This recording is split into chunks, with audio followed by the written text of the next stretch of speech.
the season's not over yet. There's one more big game to play, and I know the team would say we have not accomplished what we want to accomplish yet. But one thing has been achieved that will not go away that I think is monumental. The fact that Notre Dame is the first team to be ranked #1 in the BCS and #1 in the GSR. What do you think that means both for this university and the way they do things and for college football in general?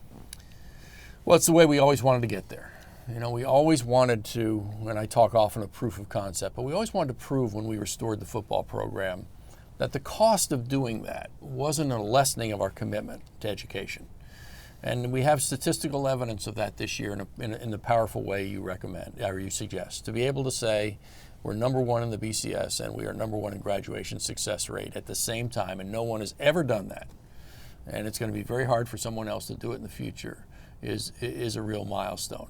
But I must say, I've been so encouraged by the fact that we're not alone in this. It's great for the game. I think Stanford is playing as well as anybody in the country right now. I think they're 8th in the BCS. They're right up there in graduation success rate. Northwestern's had a really good year. They're in the top 25. It's great to see other programs sort of reflecting the same values, having football success, because people don't think you can. And for those people who do not think you can, and you just mentioned other fine academic institutions that have always tried to do this and are now having success, but what does this mean for other schools who have always kind of said, we can't do this? The NCAA is basically telling you, well, you better start. Is this proving to them that, you know what, it can be done?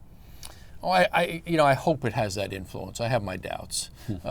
You have to have a culture that starts with the university president and extends down to the team manager and the equipment manager and the doctors and trainers, and everybody has to think that way.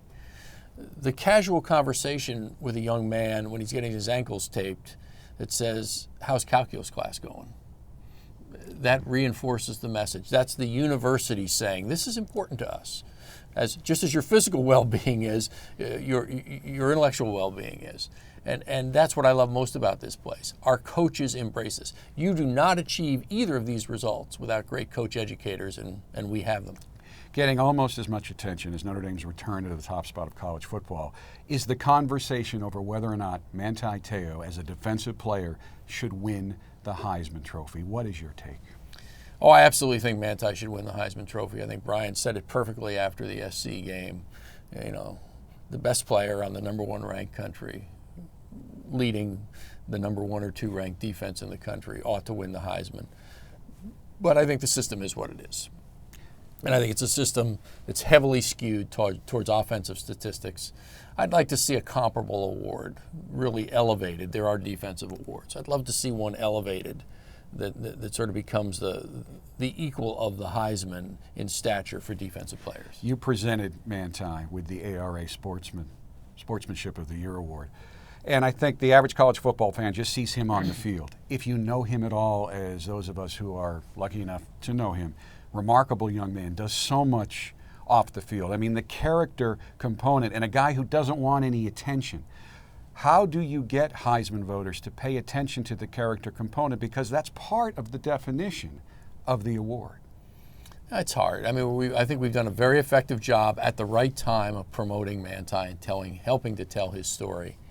But as long as people are going to line those statistics up and look at total yards and touchdowns and things, it's going to continue to be hard. It's really important we don't let that diminish the remarkable story that is Manti and his contributions to this university. And it's going to be recognized in a host of very important awards. He's not going to be short hardware in another week. But I guess what I like most about it is this is a matter of complete indifference to Manti Te'o. The national championship's important to him. His degree is vitally important to him. Staying connected to Notre Dame, his relationship with his family, those are all the things that drive Manti. He'd love to win the Heisman because it'd say something about his family in Notre Dame, but he won't miss an hour's sleep because he might not win it.